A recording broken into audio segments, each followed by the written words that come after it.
Terima Baik, kasih Pak, alhamdulillah sudah bergabung bersama kami. Kami terima kasih banyak, ini suatu kehormatan bagi kami. sama-sama. Baik, Pak Junod, kita melihat begitu ya industri galangan kapal Indonesia ini yang semakin bertumbuh dari tahun ke tahun dan Ya. juga ini menjadi penopang pertumbuhan ekonomi Indonesia.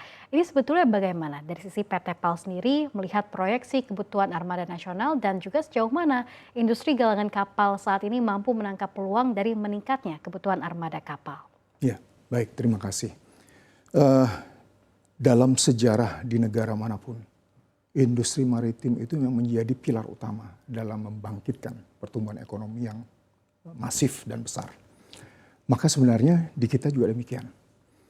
Kita juga galangan kapal ini memiliki peran yang tidak kecil untuk berperan dalam proses pembangunan negara ini. Tapi satu hal yang saya ingin ingatkan bahwa kita adalah negara maritim, negara kepulauan terbesar di dunia. Yang sebenarnya potensi daripada galangan kapal dan potensi daripada industri maritim ini jauh lebih besar lagi daripada yang ada sekarang. Oke. Yang kalau kemudian ini dengan serius kita jalankan, kita optimalkan, kita efektifkan untuk membangkitkan industri dalam negeri, perbedaannya akan jauh, sangat besar. Sangat besar begitu ya perbedaannya, Ya, sangat signifikan sekali. sangat signifikan. Baik, tadi kan Bapak sempat sebutkan Indonesia merupakan negara maritim terbesar ya, bisa kita Betul. bilang 17.000 kepulauan. Ya. Ini kan sangat menantang sekali tentunya ya dari sisi pertahanan di sisi maritim sendiri. Ya. Ini apa saja sih Pak tantangan utama yang dihadapi industri galangan kapal nasional, terutama dalam memenuhi kebutuhan armada kapal tersebut? Ya, pertama adalah seperti saya sampaikan tadi, pertama kebutuhan kapal kita sebenarnya sangat besar. Tetapi yang menjadi kekurangan kita adalah rantai pasok kita masih sangat lemah.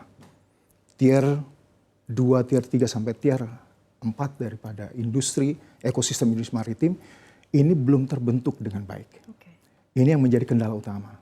Maka sebenarnya kesempatan saat ini ketika Presiden Prabowo Subianto menyatakan keinginan untuk membangun kemandirian dari sisi teknologi dan perindustrian, maka ini adalah kesempatan untuk memusatkan semua kebutuhan kapal dalam negeri diberikan kepada industri dalam negeri, industri galangan kapal dalam negeri, sehingga kita bisa memunculkan industri-industri pendukung tier 2. Oke. Industri mesin, industri kabel, industri pipa, industri dan lain sebagainya. Ini akan memperkuat dan sekaligus juga memiliki multiplier effect yang luar biasa terhadap pertumbuhan ekonomi. Oke, jadi cara menutupi gap tantangan tadi adalah membuat sentris ataupun mensentralkan industri galangan kapal di produksinya dari dalam negeri karena tadi multiplier effect Betul, dari betul. sisi tier 1, tier 2 untuk produksinya begitu ya Pak. Tapi Betul. kalau kita lihat ini rantai pasoknya sendiri seperti apa dan juga bagaimana sih dari sisi sumber daya manusianya? Rantai pasok kita yang utama memang kalau di dalam kapal itu ada mesin, ya, genset, kemudian propeller, kemudian kabel, dan semua alat-alat elektronik lainnya. Rantai pasok ini saat ini kita masih tergantung penuh dari luar negeri. Oke. Tetapi kita bisa bayangkan kalau kemudian pesanan dalam negeri, kebutuhan dalam negeri ini difokuskan ke dalam negeri, dipusatkan ke dalam negeri, maka akan ada kebutuhan puluhan mesin atau bahkan ratusan mesin Oke. yang ini sudah jauh melebihi daripada skala keekonomian untuk membangun satu pabrik mesin. Nah, inilah yang apa namanya potensi yang kita bisa manfaatkan untuk membangun ekosistem daripada industri pendukung di industri maritim. Oke, kalau dari PT PAL sendiri bagaimana Pak? Kita bisa bilang PT PAL ini merupakan suatu perusahaan BUMN yang memang membuat kapal militer begitu ya khususnya. Ini untuk mesinnya sendiri, kemudian sumber daya manusianya, apakah memang tenaga kerja Indonesia 100% atau mungkin ada juga mengambil tenaga ahli dari luar? Ya, pertama terkait dengan teknologi, ya, mungkin terkait dengan teknologi untuk teknologi equipment, mesin dan sebagainya kita masih tergantung dari luar. Tapi ini sebenarnya lebih pada tadi konsentrasi terhadap order dalam negeri ini akan menyelesaikan masalah itu. Yang kedua adalah masalah SDM. SDM, alhamdulillah PT PAL dalam selama ini semuanya 100% anak-anak Indonesia yang mengerjakan di sana. Baik. Dan bukan hanya itu, tapi 100% mengerjakan di sana dan sekaligus menghasilkan produk-produk yang luar biasa dan efek deterennya luar biasa. Oke, luar biasa sekali Pak. Ini saya bangga begitu ya menjadi warga Indonesia. Ternyata yang memproduksi kapal selam militer kita dan juga kapal militer kita adalah anak dalam negeri begitu ya, anak bangsa kita bisa bilang. Betul. Oke, tapi sejauh mana Pak inovasi dan juga penguasaan teknologi ini menjadi faktor penting dalam meningkatkan daya saing dari kalangan kapal sendiri? Ya, jadi pertama memang untuk bisa mencapai ke tahap mampu berinovasi tentunya adalah perbaikan dulu di internal. Oke. BUMN ini harus diperbaiki terlebih dahulu. Dan sebagai satu manufacturing industri alat berat, ini juga ada satu tantangan khusus dalam melakukan perbaikan. Sehingga transformasi kami canangkan di tahun 2021 semenjak saya ditunjuk menjadi Dirut PT PAL Indonesia. Dan alhamdulillah sudah berjalan. Dan ketika transformasi ini sudah berhasil kita jalankan, maka inovasi-inovasi produk dengan teknologi tinggi ini kita bisa hasilkan. Baik. Dan tahun 2025 ini menjadi tahun pembuktian bagi PT PAL untuk membuktikan hal tersebut.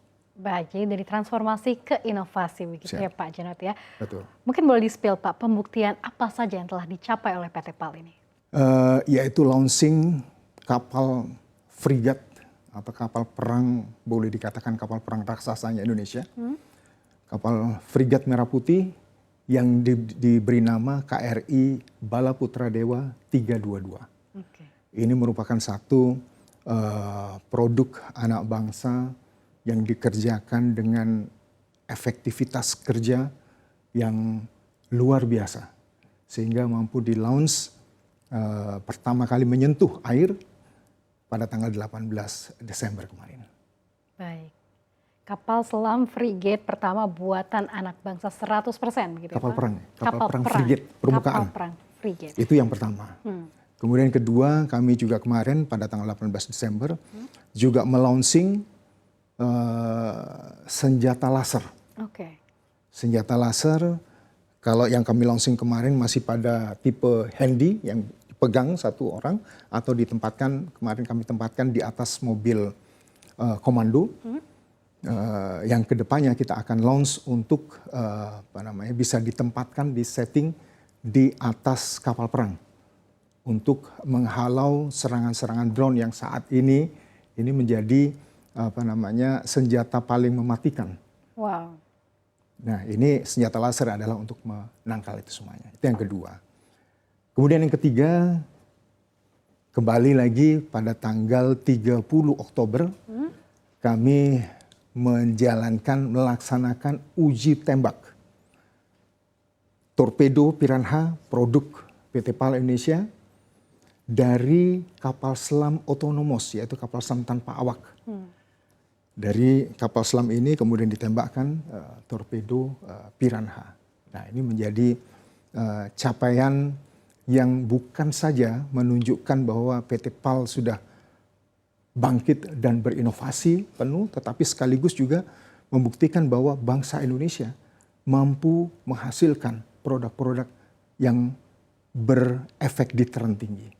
Memberikan efek gentar yang besar untuk mempertahankan kedaulatan.